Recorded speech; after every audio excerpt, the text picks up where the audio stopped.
Short encouragement this evening. Take your Bibles and turn to 2 Peter 1 verses 4. 2 Peter verses 1 or chapter 1 verses 4. For those that know me, I enjoy just preaching verse by verse, and every now and then it's nice to preach a little topical message, and this evening is going to be a bit more topical. And we're just going to focus on the first portion of this text. It says there, whereby are given unto us exceeding great and precious promises. Let's pray. Heavenly Father, we love you and we thank you for your great and precious promises. Lord, we thank you for the greatest promise. Lord, that you sent your Son, born of a virgin, lived a perfect, blameless, pure life, kept the law perfectly, obeyed you in all things, obedient unto death, died, rose again, and Lord, offers forgiveness and freedom and liberty to all those who believe upon you. We thank you, Lord, for the greatest promise. And this evening, Lord, I pray if there's someone that has not held on to and has not run to that promise, Lord, I pray that you would work in their hearts. But those who know you, Lord, I pray that they would realize that there's great and precious promises for their whole Christian walk. I pray this evening that you would encourage them, Lord. I pray this in Jesus' name. Amen. The Bible says there's been given to us exceeding great and precious promises, that by these we might be partakers of divine nature, having escaped the corruption that is in the world through lusts. And I do pray this evening that I'm speaking to those who have escaped the corruption that is in the world through lust. I pray that I'm speaking to those who have understood their sinfulness and understood that it is only Christ that can save them and redeem them. It is only His forgiveness, it's only His blood that can cleanse, and that you have placed your personal faith in the Lord Jesus Christ as your personal Lord and Savior. And this passage in verses 3, it says that we were given all things that pertain to life and godliness. And we have been given these great and precious promises. And surely if we look at this, we are without an excuse. We have been given everything to live this Christian walk. And this evening, I just want to speak to the person that might be, I don't know, it's the end of the year. There's been many challenges. There's many challenges ahead. And there's a lot of uncertainties. And this life is full of uncertainties. But I want you to fix your eyes on the promises of God this evening. We're going to look at a few promises this evening. There's many, but I pray that these promises will truly work in your heart this evening. This word promise, if you look at the Greek, is not just a casual assurance, but it is an authoritative declaration that God brings to pass. Isn't that incredible? It is God bringing what He said to pass. The God that cannot lie. And so God has given us these precious promises. And it is, if you look at the Greek word, it is a self-committal. It's a promise that God makes within Himself. And isn't that encouraging this evening, that God is keeping His promise not because He looks at your performance. God keeps His promises not because it's dependent upon what you will do after that. He keeps His promises because of who He is. It's because of His nature. It's because of His word. Because He cannot lie, and He will always keep His promises. And so I want you to take that to heart as I read these verses. May it be new and may it be fresh to you this evening, that yes, it's something that I've heard, but I must realize that this is a promise that God will always keep. And so we go to the Old Testament, and I know I don't want to take it out of context. It was given to the Jews. But the nature of God has never changed. And the person of God has never changed. His heart has never changed. And so the first promise that we will look at is that He will always be with His people. In Isaiah 41 verses 10 it says, fear thou not, for I am with thee. Be not dismayed, for I am thy God. I will strengthen thee, yea, I will help thee, yea, I will uphold thee with the right hand of my righteousness. We see the word strengthen, held, uphold. This word strengthen is to make firm. I think of the passage where it says, lift up the feeble knees and your arms that are hanging down. Brothers and sisters, you have a God that has promised that He will always be with His people. And if you know Him as Savior, God has always been there for you, and He will always be there for you. The second promise is God brings peace to the anxious. Philippians 4 verses 6 to 7 says, "Be careful for nothing, but in everything by prayer and supplication with thanksgiving, let your requests be made known unto God. And the peace of God, which passeth all understanding, shall keep your hearts and minds through Christ Jesus." This word, guard your hearts or keep your hearts, is an understanding of a God like a soldier. This is what, if they would have read Philippians and they would have heard this word keep, and in the Greek they would have understood this as, oh yes, I understand. This is like a soldier that keeps guard.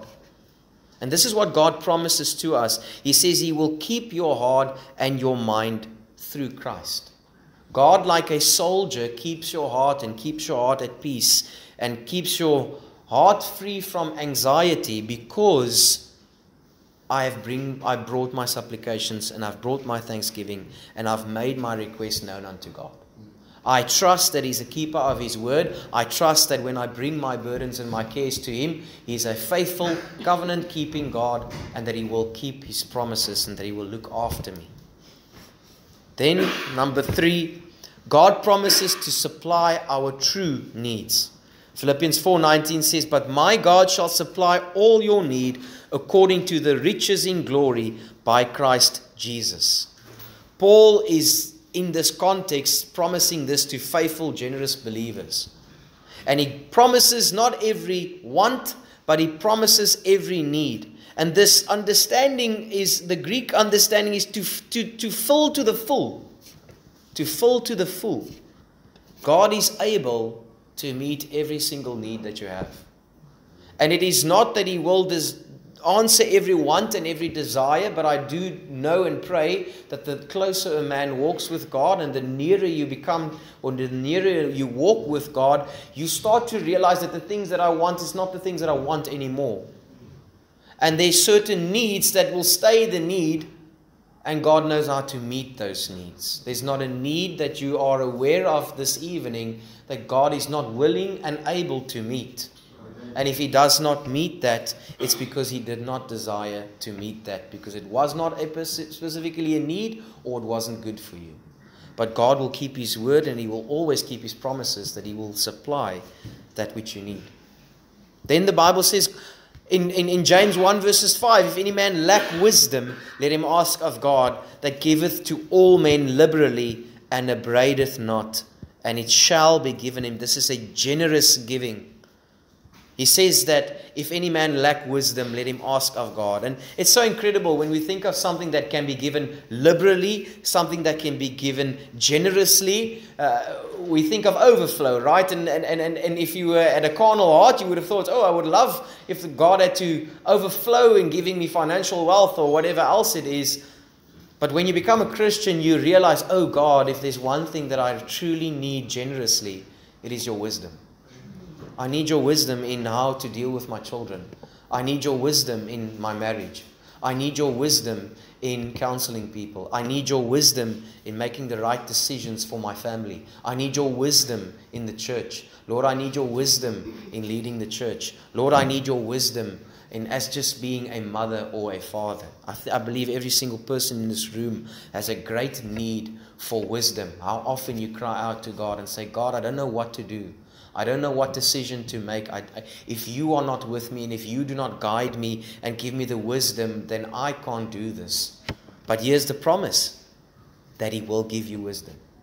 And He will give it liberally. He won't upbraid, and it shall be given to you. I love that word, shall be given to you.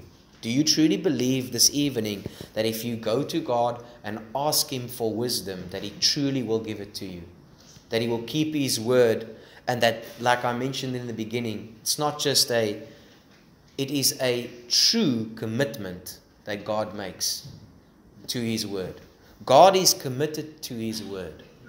God, to prove that He's not a liar, will commit Himself to His word.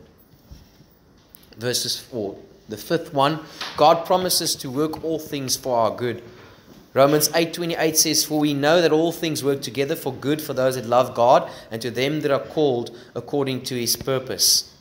This is not a blanket promise for everyone, but this is specifically to those who know Him, those who are saved. And God says He works all things, He cooperates towards a purpose. He works all things together because He has a purpose, a specific purpose. And it's so incredible how over time, when you become a Christian, and over time there's things that happen in your life and it makes absolutely no sense. And it almost makes you feel like, I don't even know if I was in God's will in this time, because it doesn't seem like whatever happened there was truly God's desire for my life. And then later on in your life, you start to see how God has weaved that into His plan.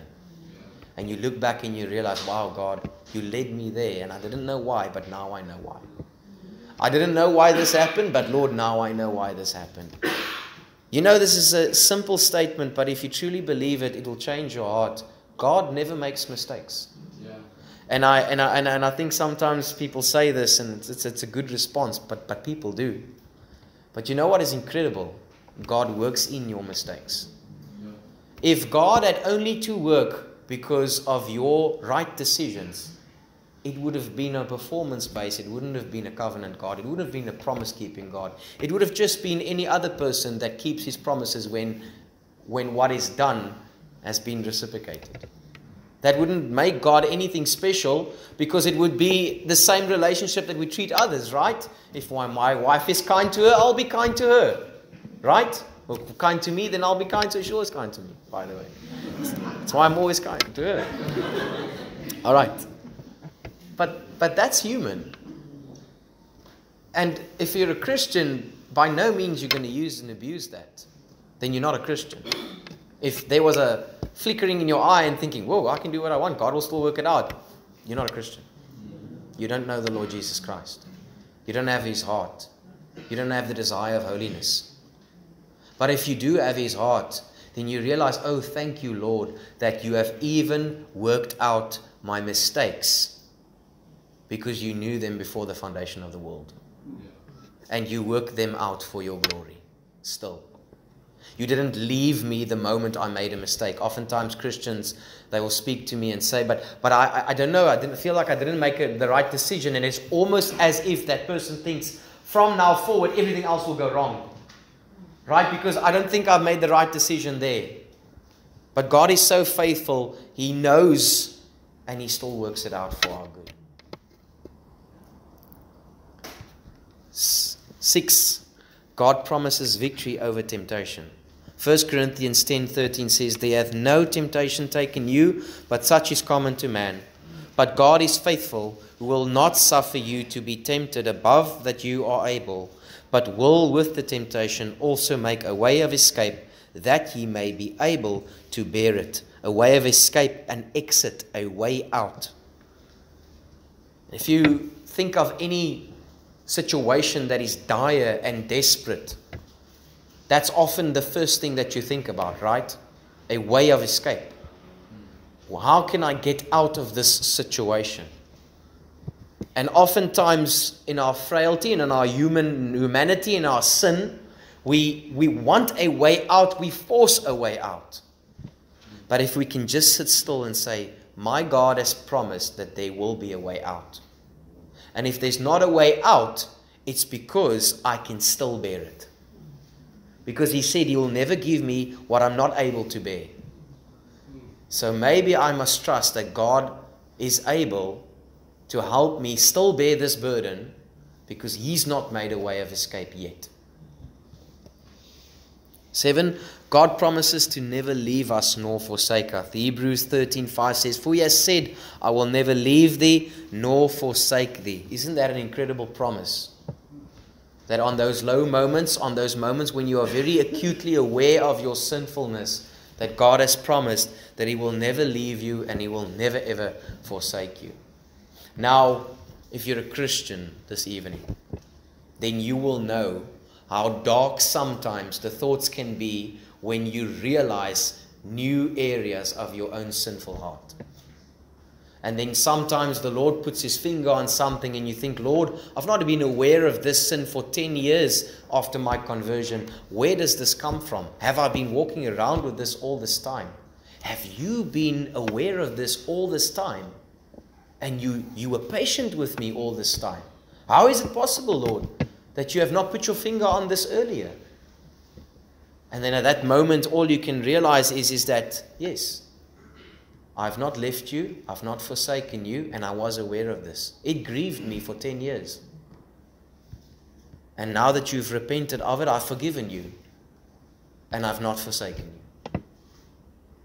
Number 8, God promises eternal life. 1 John 2:25 says, and this is the promise that he hath promised us, even eternal life. Brothers and sisters, I don't think we understand. And I don't think we'll ever understand until we have eternal life now. But until we see the Lord Jesus Christ in his glory, until we have been given a sinless body that can dwell with God in righteousness forever, I don't think we realize what this promise means to us.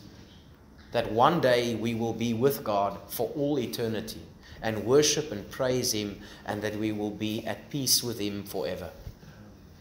That all the cares and the burdens of this world will be taken away. And if you're a Christian, I believe your biggest cares and burdens is the battles with your sin. It's the battles with your own heart. Yes, there's physical battles. Yes, there's financial battles. But I truly believe that a Christian's biggest battles is the battles with his own heart. And there will be one day when I will sing a hymn to God and there will be no sin in my heart. I can talk to God and there's no thought that pops into my mind and haunts my conscience. I will have perfect peace and perfect fellowship with my Father. And this he said he has promised to us. And then lastly, he promises rest to the weary. He says in Matthew 11 verses 28, come unto me all that labor and are heavy laden, and I will give you rest. And this is so taken out of context. And after I got saved, I just wished I could make a Facebook post, because you sometimes heal without knowledge when you get saved, right? So you want to attack all the verses that's been taken out of context, like Philippians, and I can do all things through Christ who strengthens me, and a guy has it on his gym t-shirt. And then when people had a difficult day's work and they've labored a lot and they were tired, and then come unto me all who labor and I will give you rest. And no, it's not the context. It's not, because it's greater than that. This is a greater rest, and this is a greater burden that men have. It's not the burden of a hard day's work. It's the burden and the weight of sin. It's the burden and the weight of legalism. It's the burden and the weight of a false Christianity that can never satisfy you. And God promises, and he says, come to me and I will give you rest. If you come to me this evening, I will give you peace in your heart. I will save you and I will forgive you. But what I know about Christianity, I believe that there are many, even after their salvation, has taken the yoke of bondage again.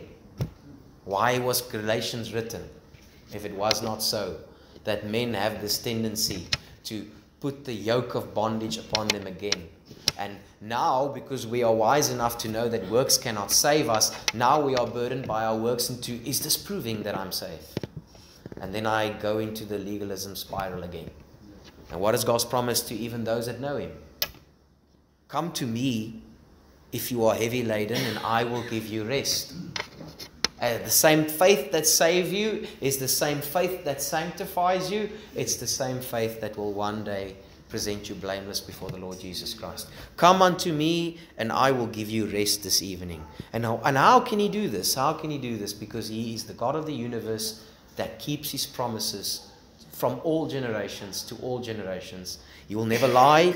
He will never, ever, ever not keep his word. So this evening I pray that maybe one or two of them you needed, maybe all of them. I need all of them. But maybe you must just be reminded that God keeps his promises to you. Let's pray. Heavenly Father, we love you, Lord. We thank you for this evening. I thank you, Lord, for each and every one. that is here, Lord. I thank you, Lord, that you keep your promises, Lord. I thank you, Lord, that you never leave us nor forsake us, Lord, that you do not leave us in our sin, Lord. You do not leave us in our mistakes, Lord. You are faithful, Lord. Although we are undeserving, Lord, you are faithful not because of us, but because of you. And Lord, how much more glory will you get on that day, Lord, when you present us blameless and spotless, and the angels know how undeserving we are, how they will worship you on that day, Lord, how we will worship you on that day when we have full knowledge of how patient you truly have been to us, Lord. When we will have full knowledge of how truly holy you are and how truly unrighteous we are by ourselves, Lord. How beautiful your righteousness will shine on that day when we see we are clothed with this perfect, pure righteousness. Lord, how your name will be magnified on Judgment Day, Lord, when you reveal to the world those who you have saved, Lord, and how you have kept them, and how you've been faithful to them, how your love will be shown to all the world, Lord, how forever we will worship you and adore you for this faithfulness. Thank you, Lord, that you keep your promises, Lord, and I pray that you would encourage your people this evening. And Lord, I pray if there's someone that is not saved, Lord, I pray, Lord, that they would realize their great need and depravity and sin and helplessness. Help them to realize, Lord, that they have nothing and that they are nothing without you. Bring them to the end of themselves, Lord. Help them to realize that they are sinful, hell-deserving, ungodly, Lord, broken. But you can save them and impute to him his righteousness, your righteousness. Cleanse them, save them. Dress their nakedness, Lord. If there's someone here that isn't saved, Lord, I pray that you would work in their hearts. Give them the boldness to come speak to me and seek counsel, Lord. Amen. I pray and I trust that you can do that work this evening, Lord. Lord, we love you and we praise you and we thank you for who you are. We pray this in Jesus' name. Amen. Amen. Let's stand and sing hymn number 380, Standing on the Promises of God. 380.